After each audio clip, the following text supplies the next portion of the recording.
This is CBC Here and Now.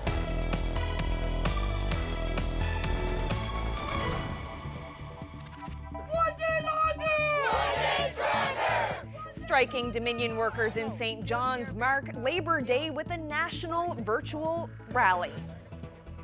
The agricultural team here in Pinsbrook are doing some remarkable things with crops, testing the soil, trying to keep nitrogen in the soil longer. We're hoping that we can help farmers become more self-reliant. I'll break it all down for you tonight on Here and Now. The last unofficial long weekend of the summer was beautiful, but how long is this going to last? Welcome to this holiday edition of Here and Now. I'm Carolyn Stokes. We begin with some big political news. Premier Andrew Furey will soon have a chance to win a seat in the legislature. Dwight Ball announced today that he has stepped down as the MHA for Humber-Gross-Mourne. He previously said he would stay on until the next election. Furey said late this afternoon he will be running in that district. October 6th has been set as the date for the by-election. Well, on this Labor Day, the country's largest union held a virtual rally in support of striking Dominion workers in this province. Right now, we have 1,400 of our members, of course, who are on strike in Newfoundland, and we're standing here with you in Toronto. Unifor's president, Jerry Diaz, and other union leaders in Ontario and British Columbia were part of the live event on Facebook. In St. John's, striking employees gathered at the Dominion on Stavanger Drive. Workers have been on the picket line at 11 Dominion locations for just over 2 weeks. They're calling for more full-time jobs and higher wages. Obviously, the strike in Newfoundland and Labrador with the Dominion workers is a key focus because although we know it's going on here of the part-time and the elimination of full-time jobs and eliminating the pandemic pay, that's going on across the country. So we're showing that Loblaws, it's not just a fight here in Newfoundland and Labrador, it's across the country. Meanwhile, in Grand Falls, Windsor, the 100th anniversary of the annual Labor Day Parade was held in subdued style because of the pandemic. Mary Shortle of the Provincial Federation of Labour talked about the dedication of essential workers over the past 6 months. Any time that they are needed, those who work on the front lines, first responders, public sector workers at all levels of government, retail workers, food producers, delivery drivers, and everyone who at risk to themselves and their loved ones continues to keep us well and safe. Well, there are no new cases of COVID-19 in the province today, but there are still 2 people who are sick because of the virus. The latest case came Saturday when health officials reported a woman who recently traveled here from the U.S. tested positive. She's between the ages of 20 and 39 and has been in self-isolation since her arrival. That case was the first in the province in more than a week. Isolation restrictions have eased for rotational workers traveling home to this province from within Canada, but those who work internationally are out of luck. Here in us, Peter Cowan joins us with more. So, Peter, rotational workers who have jobs in Canada will be allowed to end their isolation after a week if they have a negative test. Why doesn't that also apply to international rotational workers? Carolyn, the simple answer is because the province doesn't have the power to do this. When you return from an international trip, it's the federal rules apply, and those rules require 14 days of isolation. So drill workers, for example, well, many of them lost their jobs here when oil prices plunged. They've had to look outside Canada to get work. I interviewed Luke Jarvis, who would like to be working in Newfoundland, but he can't. Instead, he's on a rig in Trinidad. He was away for 2 months. 2 of the 3 weeks that he had at home, well, they were spent isolating away from his wife and his daughter. And that's better than some of the workers that he works with. I see crew, the mental health from the crew is, it's really hard on them. You got guys now that are going away to work because it's desperate times and need to go to work. I got guys on that rig now that's been on 13 weeks and they're going to come home and then 2 more weeks of isolation, 15 weeks, they may get called to go back again. So you can only imagine the stress that's being put onto them, their families, young kids.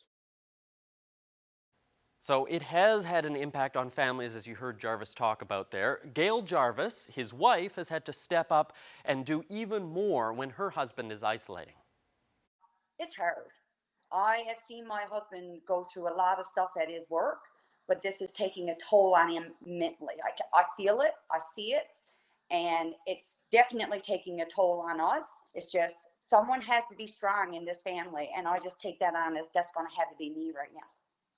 Rotational workers within Canada are going to be allowed to be tested once they've spent some time in isolation, and if they test negative, they'll be allowed out after a week. But Dr. Janice Fitzgerald said they have no control over the rules for international workers. It'll be up to the federal government to change those. Carolyn? Thanks, Peter. That's Here and Now's Peter Cowan reporting. Well, fava beans, wheat, and canola aren't traditional crops in Newfoundland, but on the west coast, they've flourished. As Here and Now's Colleen Connors explains, the research project is meant to support farmers and protect the environment. This is a 1-acre test field at the Pinns Brook Research Station. Sabrina Ellsworth is very proud of what's happening here. So all around us you'll see 120 plots of different crops. There's faba bean, canola, silage corn, oats and peas, wheat. There's quite a bit going on here. Ellsworth and graduate students at Memorial's Grenfell campus are testing nitrogen stabilizer products, testing nitrogen levels in the fertilizer and soil, trying to keep nitrogen in the soil longer. It's part of a $1.3 million collaborative project to see what grows well in Newfoundland while also protecting the environment from greenhouse gases. So nitrogen fertilizer is one of the most expensive input costs for farmers in this province and globally. And nitrogen management is very tricky in that when a lot of the nitrogen that's added can be lost to the atmosphere. Up to 50% of it can be lost initially depending on climatic conditions. So our goal with nitrogen management is to get it in the soil and keep it there as long as possible. The longer it stays in the soil, the better. When it's released into the atmosphere, it's a very potent greenhouse gas. 300 times more potent than carbon dioxide. So it's certainly contributing, as we know, to global warming, and we want to maintain and manage and make sure that when we're farming in the most sustainable way possible. This type of research project has never been done in this province before. It will help farmers know what types of food grows well here, all while protecting the environment. We're hoping that we can help farmers become more self-reliant. First of all, these crops are not typically grown here yet in a rotation system. We're hoping to help create some knowledge around that and pass that information on to farmers. We want to help them save money.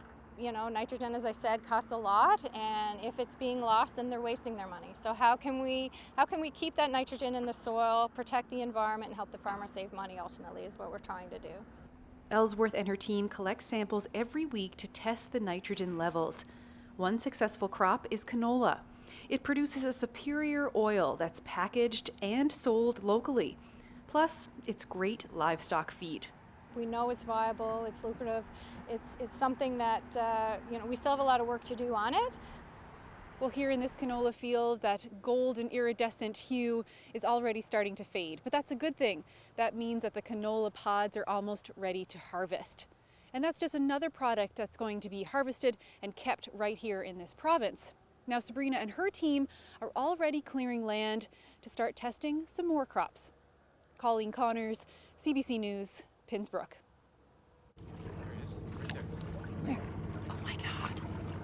Wow, well, check out this friendly visitor. Courtney Day shot this video over the weekend. It appears to be a leatherback turtle. These big guys do visit our waters, but there are only a few dozen sightings a year. This turtle even brought a few pilot fish along for the ride. Oh my God.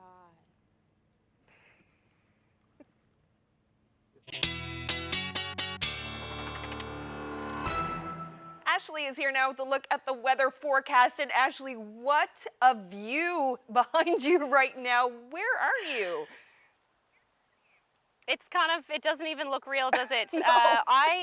It doesn't.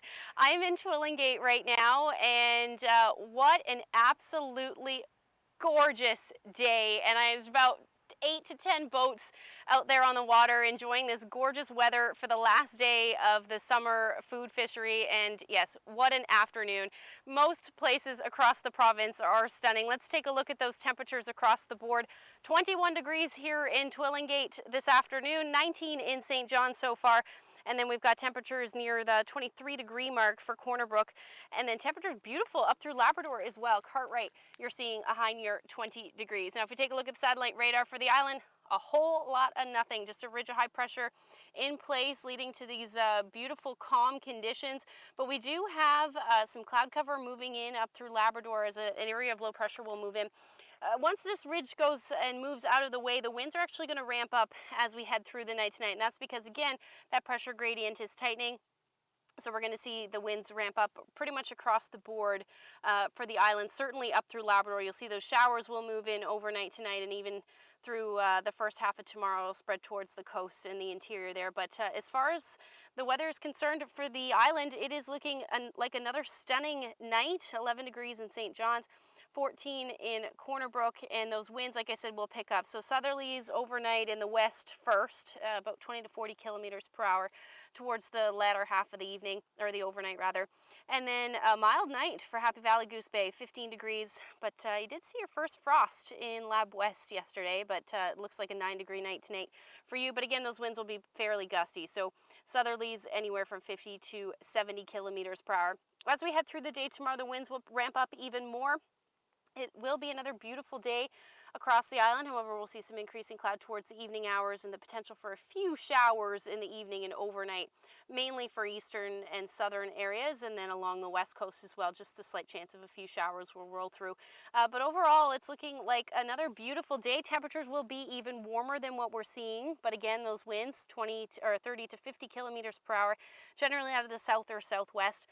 In the 23 to 24 degree range, and then up through Happy Valley Goose Bay, another beautiful day too, 22 degrees, but again with that risk of some showers, and 14 for Nain. Now looking ahead into Wednesday, a little bit of a disagreement as of now, but we should see another nice day, a few more cloudy periods in place, certainly into the evening hours, and then things really start to get unsettled as we head into Thursday, and certainly into Friday as well, as we see a little bit more rain expected.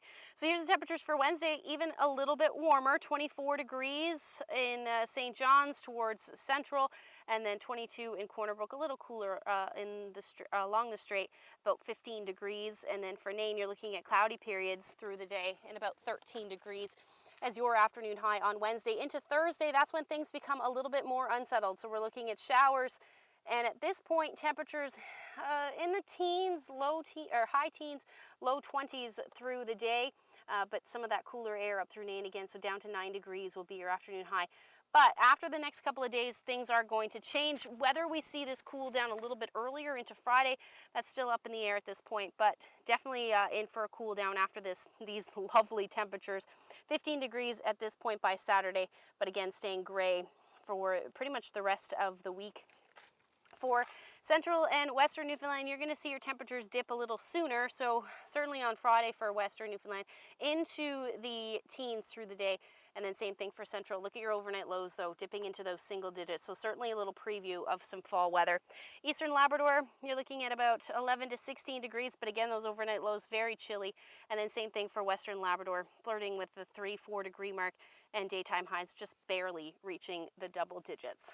So had to share this shot. This is actually one that I one photo that I took last night. The sunset was spectacular, and I saw lots of your photos as well. But I wanted to share this beautiful shot. Thank you so much for you guys for sending your photos in. And if you have any that you would like to share with us, send them to nlphotos@cbc.ca.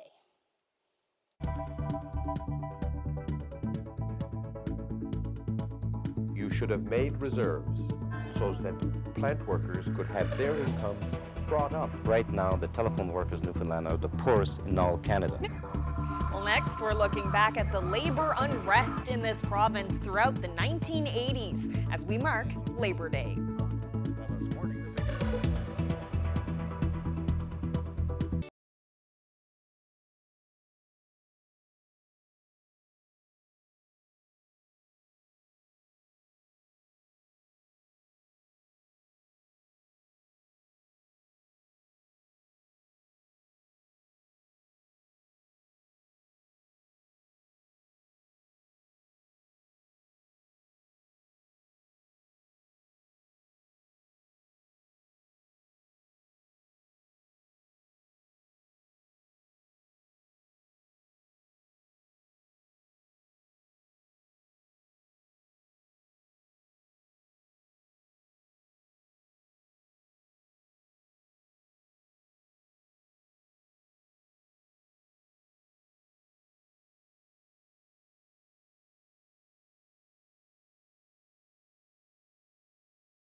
as long as we got to, right?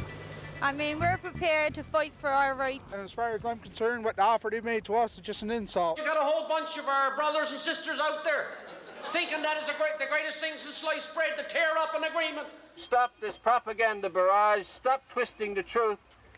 Well, the idea behind Labor Day is to give workers a chance to push for better working conditions and pay, and workers certainly did that in Newfoundland and Labrador in the 1980s, a tumultuous decade of labor unrest. Tonight, we'll look back at some of those moments.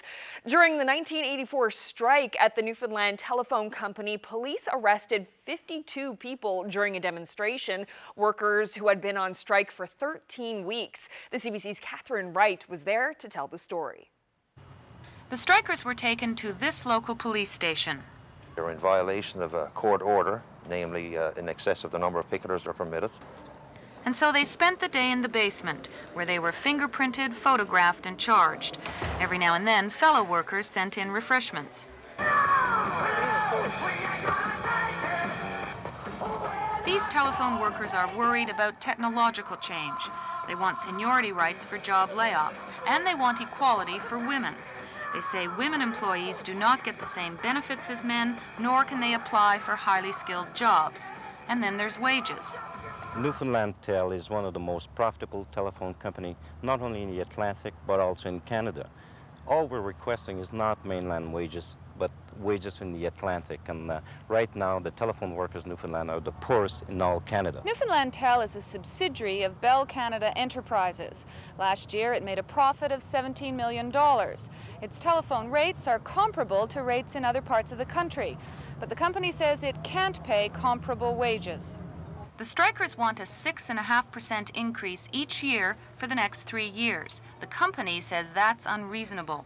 This letter here is from Mr. Tony Braith, the president of Newfoundland Telephone Company, and he commented out and he states that we believe that the union parity demand is unreasonable and unrealistic at this time. The company isn't commenting. I have a cab. Excuse me? It was 9 hours before the strikers who were charged today were finally released. They say their arrest won't deter them from picketing again. We're more stronger now. We're willing to go down again and suffer the consequences again. Catherine Wright, CBC News, St. John's. Well, arrests on the picket line didn't end with that strike. During the civil service strike in 1986, several people were also arrested after scuffles with police. NAPE members who refused to take part in the strike got a hard time again today. This morning, picketers tightened up their lines and hundreds of union strikers crowded management and other workers as they tried to get into Confederation Building. And there were more arrests. A total of 6 strikers were nabbed by police and carted off to be formally charged with obstructing a public building. 2 of those arrested included a husband and wife. As people inside the building looked on, they were greeted with scorn from the crowd below. NAPE officials had expected things to heat up today. A number of strikers from throughout the province have come to St. John's to beef up the picket lines. But the number is far short of what the union had expected. Some are camped out in tents on the lawn outside the legislature. Roughly between 15 and 20 people stayed in the tents. We started off on the steps of the building, but rain, about 3:30 the rain started, so we moved back to the camps. Again today, Union President Fraser March appealed to the government to talk. I believe, and I ask the government to stop this propaganda barrage, stop twisting the truth, come back to the bargaining table, and let's set this province right before we had to turn it upside down. Thank you. But Premier Peckford says there will be no talks until the workers go back to their jobs. Is it fair for NAPE to be continually enunciating parity to the public of this province without defining it completely, when all of us know that what they're articulating is unfair and intellectually wrong? Because you cannot pay one group for 37.5 hours when they only work 35. That is not fair. That's unreasonable. And Mr. March should be brought to task for that. Peckford had said earlier the strikers may stay out until the cows come home. Well, this morning, the picketers brought a cow to the steps of the legislature. A move Peckford says is foolishness and theatrics, and will do nothing to settle the dispute. Fred Greening, CBC News, St. John's. Negotiators for the city and the firefighters exchanged a couple of contract proposals today, and the talks are still continuing. The mayor says that in itself is a good sign. Well, the middle of the decade, 1985, was a big year for strikes. That's when firefighters in Corner Brook took to the picket lines looking for higher pay, with the city saying it couldn't afford a pay raise. During that dispute, Corner Brook's mayor went on a radio call-in show to take calls about the strike. They are professional firefighters, and they're good firefighters. Well, 1985 is also when teachers faced labor unrest. Teachers worked to rule when in contract negotiations, so it was the students who went on strike to protest. Here's Catherine Wright. For days now, students in Newfoundland have been boycotting classes. They walk out of one school and head for another, trying to persuade more students to join them. Sometimes they're successful. Most times they're not. At this school, students didn't want to walk out, but they had no choice. Someone pulled the fire alarm and everyone had to leave. The protesters broke the glass in a door at one of the schools because students there wouldn't let them in. At the next school, they were a little more careful. Just keep it down for a second. Don't go beating the shit out of the place, right? Critics say the nice weather has a lot to do with the walkouts, but the students say they're serious. I don't care if the teachers get what they want or if they don't get what they want. I'm not taking a side either way. All I want is that we get what we deserve. Yeah, that's the kind of thing you say, right? The only thing the students are getting from teachers these days are lessons. No extracurricular activities, no school sports. In other words, no fun. The teachers have withdrawn voluntary services because they're angry that they haven't been able to negotiate a contract with the provincial government. They've been trying to reach a contract for about a year now, but they can't agree on job security, on class size, or on wages. And you tell me, what's changing why this time? Teachers in Newfoundland are the lowest paid in the country. After 2 years of wage restraint, the government now wants them to accept a contract with no wage increase at all. In parts of Labrador, they've had their isolation pay reduced. So here they're on strike. 4,000 children are out of school and parents are upset. I want my kids back in school. I'm really frustrated. Parents haven't got involved in the dispute on the island yet, but if the walkouts continue, they probably will. Some parents say they'll soon be getting together to see if they can start doing what the teachers won't. Catherine Wright, CBC News, St. John's.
Welcome back.